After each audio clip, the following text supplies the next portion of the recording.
संयुक्त राष्ट्र सुरक्षा परिषद यानी कि यूनाइटेड नेशन सिक्योरिटी काउंसिल में अफगानिस्तान की स्थिति पर हुई एक महत्वपूर्ण बैठक के दौरान भारत ने पाकिस्तान के खिलाफ कड़ा रुख अपनाते हुए उसके कई आरोपों और नीतियों पर खुलकर सवाल उठाए। संयुक्त राष्ट्र में भारत की स्थायी प्रतिनिधि राजदूत हरीश पर्वतनेनी ने पाकिस्तान द्वारा इस्तेमाल किए जा रहे शब्द फितना अल हिंदुस्तान को लेकर गंभीर आपत्ति जताई और कहा कि यह केवल एक शब्द नहीं है बल्कि भारत के खिलाफ चलाए जा रहे एक बड़े दुष्प्रचार अभियान का हिस्सा है। भारत का कहना है कि पाकिस्तान अपनी आंतरिक समस्याओं और सुरक्षा चुनौतियों का दोष भारत पर डालने की कोशिश करता रहा है और अब उसने इसे धार्मिक रंग देकर और अधिक प्रचारित करना शुरू कर दिया है। राजदूत हरीश पर्वतनेनी ने संयुक्त राष्ट्र में अपने संबोधन के दौरान कहा कि पाकिस्तान ने सरकारी अधिसूचनाएं जारी करके अपनी विभिन्न एजेंसियों को यह निर्देश दिया है कि वो पाकिस्तान के भीतर सक्रिय कुछ समूहों और संगठनों को फितना अल हिंदुस्तान कहकर संबोधित करें। भारत का मानना है कि यह केवल एक नामकरण नहीं बल्कि इसके पीछे एक सुनियोजित राजनीतिक और वैचारिक उद्देश्य छिपा हुआ है। भारत के अनुसार पाकिस्तान इस शब्द का इस्तेमाल करके ये संदेश देने की कोशिश कर रहा है कि उसके यहाँ जो भी अशांति या हिंसा हो रही है उसके पीछे भारत का हाथ है। हालांकि इन आरोपों के समर्थन में पाकिस्तान कोई ठोस या विश्वसनीय सबूत पेश कर नहीं पाया। भारत ने स्पष्ट शब्दों में कहा कि ये पूरी कवायद धार्मिक शब्दावली में लिपटा हुआ एक सरकारी दुष्प्रचार अभियान है। इसका उद्देश्य लोगों की भावनाओं को प्रभावित करना और एक विशेष धारणा बनाना है। भारत का यह भी कहना है कि पाकिस्तान अपने नागरिकों के सामने एक ऐसा माहौल तैयार करना चाहता है जिसमें भारत को स्थायी दुश्मन के रूप में प्रस्तुत किया जाए। इससे वहां की जनता का ध्यान देश के अंदर मौजूद आर्थिक, राजनीतिक और सामाजिक समस्याओं से हटाया जा सकता है और पाकिस्तान की हमेशा से यह रणनीति रही है। पाकिस्तानी मीडिया में आई खबरों के अनुसार पाकिस्तान सरकार ने पिछले साल बलूचिस्तान में सक्रिय विभिन्न आतंकवादी और उग्रवादी संगठनों को आधिकारिक रूप से फितना अल हिंदुस्तान की श्रेणी में रखा था। पाकिस्तान का ये आरोप है और पाकिस्तान ने ये धारणा अपने नागरिकों के बीच बनाने की कोशिश की है कि ये जो संगठन है ये भारत के समर्थन से काम करते हैं और देश में अस्थिरता फैलाने की कोशिश कर रहे हैं। लेकिन भारत इन आरोपों को पूरी तरह से निराधार मानता है। भारत का कहना है कि बिना किसी प्रमाण के ऐसे आरोप लगाना केवल जनता को भ्रमित करने और अंतर्राष्ट्रीय समुदाय को गुमराह करने का प्रयास है। अपने संबोधन में हरीश पर्वतनेनी ने पाकिस्तान की नीतियों की आलोचना करते हुए कहा कि वहां का सत्ता प्रतिष्ठान लंबे समय से नफरत फैलाने वाली सोच को बढ़ावा देता रहा है। उनके अनुसार पाकिस्तान में एक ऐसी संगठित व्यवस्था विकसित हो चुकी है जो लगातार भारत विरोधी अभियानों को तैयार करती है। इस तरह के कुछ सोशल मीडिया अभियान हो गए या फिर दुष्प्रचार के कोई एजेंडा हो गए, उन्हें तैयार करती है।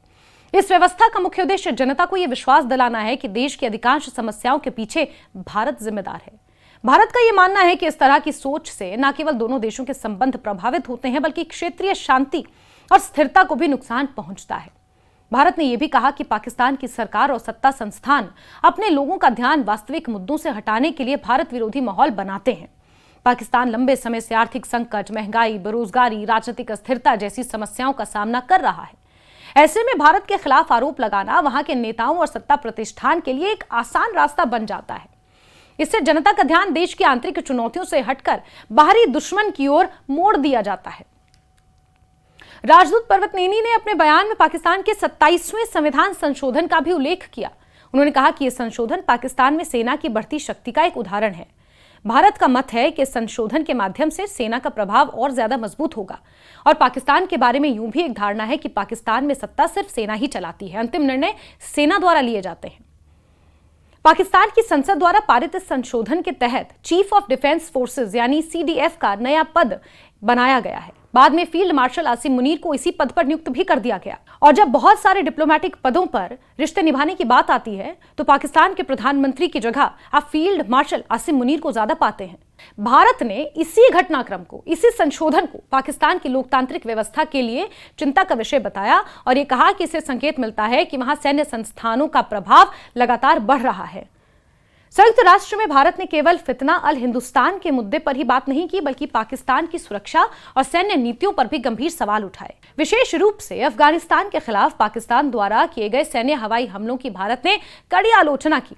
भारत का कहना है कि किसी भी देश को आतंकवाद विरोधी कार्रवाई के नाम पर निर्दोष नागरिकों को नुकसान पहुंचाने का अधिकार नहीं है।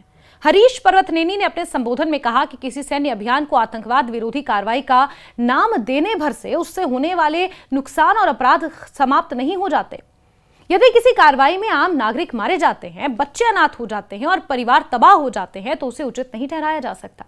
उन्होंने कहा कि निर्दोष लोगों की हत्या किसी भी स्थिति में स्वीकार्य नहीं है और अंतर्राष्ट्रीय कानून भी इसकी अनुमति नहीं देता। भारत ने पाकिस्तान के उन हवाई हमलों का विशेष रूप से उल्लेख किया जो रमजान के पवित्र महीने के दौरान किए गए थे। भारत का कहना है कि एक ओर पाकिस्तान इस्लामी एकजुटता और धार्मिक मूल्यों की बात करता है, जबकि दूसरी ओर ऐसे समय में सैन्य कार्रवाइयां करता है जिसमें निर्दोष लोगों की जान चली जाती है। जिस तरह पाकिस्तान ने बलूचिस्तान प्रांत में हमले किए थे और कुछ निर्दोष महिलाएं और बच्चे मारे गए थे, उस वक्त रमजान का पवित्र महीना चल रहा था। भारत ने इसे दोहरे मापदंड और पाखंड का उदाहरण बताया। भारतीय प्रतिनिधि ने यह भी कहा कि पाकिस्तान अक्सर अपनी असफलताओं का दोष अपने पड़ोसियों पर डालता है, चाहे वो आंतरिक सुरक्षा की समस्या हो, आर्थिक संकट हो या राजनीतिक अस्थिरता। पाकिस्तान कई बार भारत को जिम्मेदार ठहराने की कोशिश करता है ताकि वहां की आवाम का ध्यान भटकाया जा सके। भारत का कहना है कि इस तरह के आरोपों से वास्तविक समस्याओं का समाधान नहीं होगा। इसके बजाय पाकिस्तान को अपनी खुद की चुनौतियों का सामना करना चाहिए और उनके समाधान के लिए ठोस कदम उठाने चाहिए। भारत ने अंतर्राष्ट्रीय समुदाय से भी अपील की है कि वो ऐसे दुष्प्रचार अभियानों को समझें और तथ्यों के आधार पर स्थिति का आकलन करें। भारत का मानना है कि बिना प्रमाण के लगाए गए आरोप क्षेत्रीय विश्वास को कमजोर करते हैं, सहयोग की संभावनाओं को नुकसान पहुंचाते हैं। भारत ने यह दोहराया कि वो आतंकवाद के खिलाफ सख्त रुख रखता है और किसी भी प्रकार के आतंकवाद का समर्थन नहीं करता। यूनाइटेड नेशंस में दिया गया भारत का यह बयान केवल पाकिस्तान की आलोचना भर नहीं था, बल्कि यह एक व्यापक संदेश भी था। भारत ने साफ किया कि वो किसी भी मंच पर अपने खिलाफ लगाए जाने वाले झूठे आरोपों का जवाब देने के लिए तैयार है। भारत का कहना है कि अंतर्राष्ट्रीय संस्थाओं में तथ्यों और प्रमाणों के आधार पर चर्चा होनी चाहिए, न कि राजनीतिक उद्देश्यों से प्रेरित दुष्प्रचार के आधार पर। इस पूरे घटनाक्रम ने एक बार फिर भारत और पाकिस्तान के बीच मौजूद तनावपूर्ण संबंधों को सामने ला दिया। दोनों देशों के बीच लंबे समय से कई मुद्दों को लेकर मतभेद रहे हैं। हालांकि भारत का कहना है कि संवाद और सहयोग का रास्ता तभी मजबूत हो सकता है जब आरोपों और दुष्प्रचार की राजनीति को छोड़कर वास्तविक समस्याओं पर ध्यान दिया जाए। भारत का यह भी मानना है कि दक्षिण एशिया जैसे महत्वपूर्ण क्षेत्र में शांति और स्थिरता के लिए आवश्यक है कि सभी देश जिम्मेदार व्यवहार करें। यदि कोई देश लगातार अपने पड़ोसी के खिलाफ नकारात्मक प्रचार करता है, बिना प्रमाण के आरोप लगाता है, तो इससे क्षेत्रीय सहयोग की संभावनाएं कमजोर होती हैं। भारत ने अपने वक्तव्य के माध्यम से यह संदेश दिया कि वो तथ्यों, पारदर्शिता, अंतर्राष्ट्रीय कानून के सम्मान में विश्वास रखता है। यूनाइटेड नेशन सिक्योरिटी काउंसिल में भारत द्वारा दिया गया यह बयान पाकिस्तान की नीतियों और आरोपों का स्पष्ट और कड़ा जवाब माना जाता रहा है। भारत ने फितना अल हिंदुस्तान जैसे शब्दों को एक सुनियोजित दुष्प्रचार अभियान का हिस्सा बताया और कहा कि इससे ना तो सच्चाई बदलेगी और ना ही अंतर्राष्ट्रीय समुदाय गुमराह होगा। भारत ने यह भी स्पष्ट किया कि आतंकवाद, क्षेत्रीय सुरक्षा और अंतर्राष्ट्रीय कानून जैसे गंभीर मुद्दों पर दुनिया का तथ्यों के आधार पर निर्णय लेना चाहिए। भारत का संदेश साफ था कि झूठे आरोपों और प्रचार के बजाय जिम्मेदार व्यवहार, पारदर्शिता और वास्तविक समस्याओं के समाधान पर ध्यान देना ही क्षेत्र और दुनिया के हित में है।